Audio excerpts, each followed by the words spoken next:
G'day guys, Alex here from Spices Hollow Native Bees.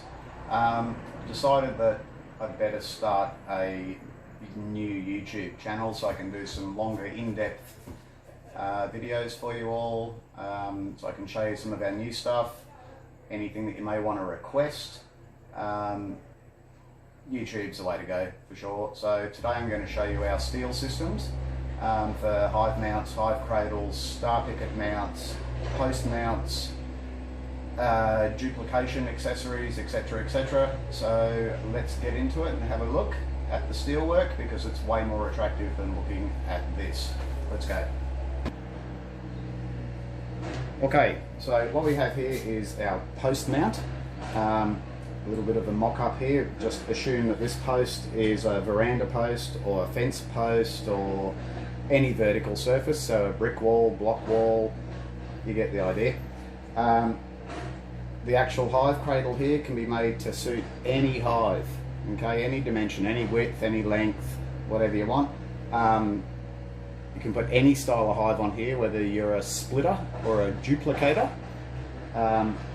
It does have some benefits for duplicators though, and I'll show you those now. But I'll just stick a hive in here first.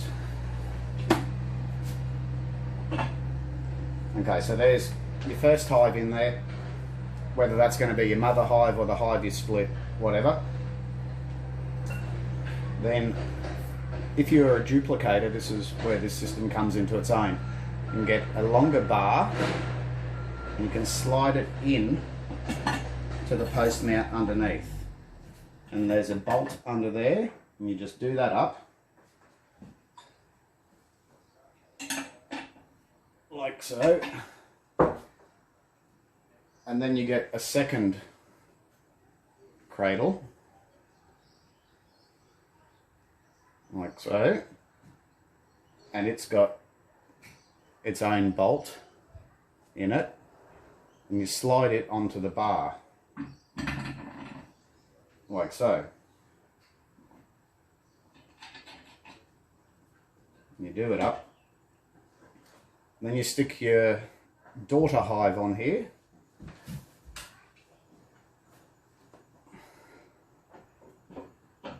hoping this doesn't fall off the table here, and you can join those two together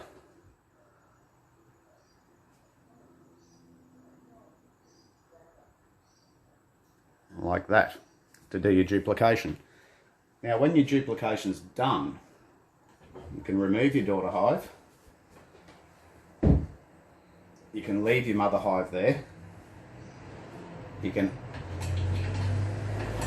undo your duplication cradle,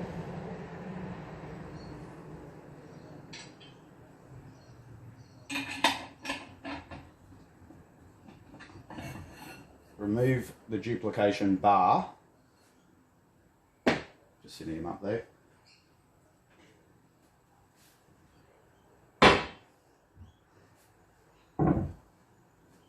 sorry guys, no editing software yet, so this is going to be a bit bonkers. I'll just get rid of this and this. Okay, so you've disconnected your hive duplication. You can then move to this system, which is primarily aimed at doing hive duplications rather than splitting, but you can put a splittable hive on this, no problem at all. So what we have here is a starpicket base and a hive adapter. Okay, so slide the starpicket base onto your starpicket like that, and then you get your hive adapter and you slide it in to the base, and you do the bolt up, then you get your duplication cradle and you slide that on to the adapter, do up the bolt, and I think you can see where we're going with this, and you stick your duplicated hive there.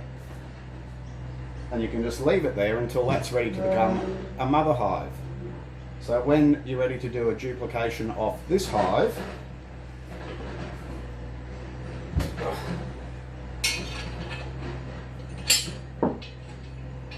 you remove that cradle,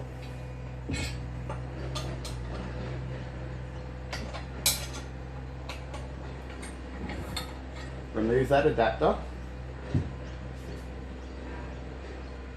slide in another bar, like so.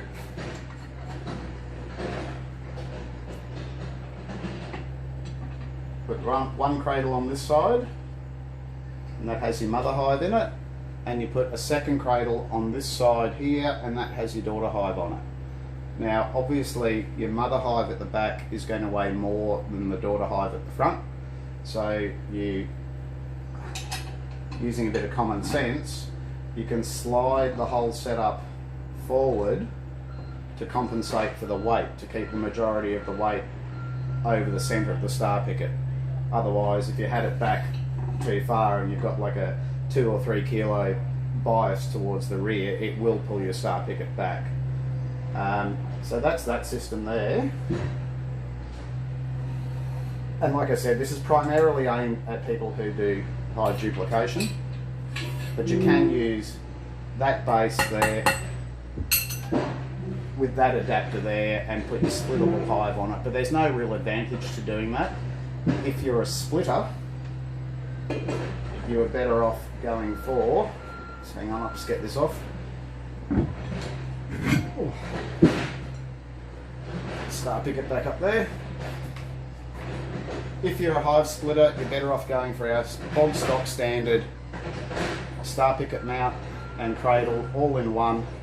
These can be made to suit any hive, whatever length, whatever width, and you just slide that on the picket and put your hive in. There are 4 screw holes in the bottom of them. If you wish to secure your hive to the cradle, I recommend you do. And that's pretty much it for the steel work, except, let me show you one more thing here.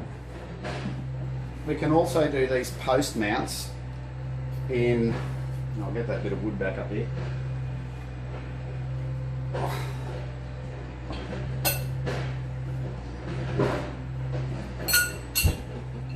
Told you it's going to be bonkers. Let me see, I might have to move this camera. Just hang on a minute, bear with me. That should do it. Okay, post mount in a different configuration. So again, on our make-believe post, you can see that the hive would run this way instead of this way. So these guys here suit the Tony Goodrich hive perfectly because they had their entrances on the front of the box here.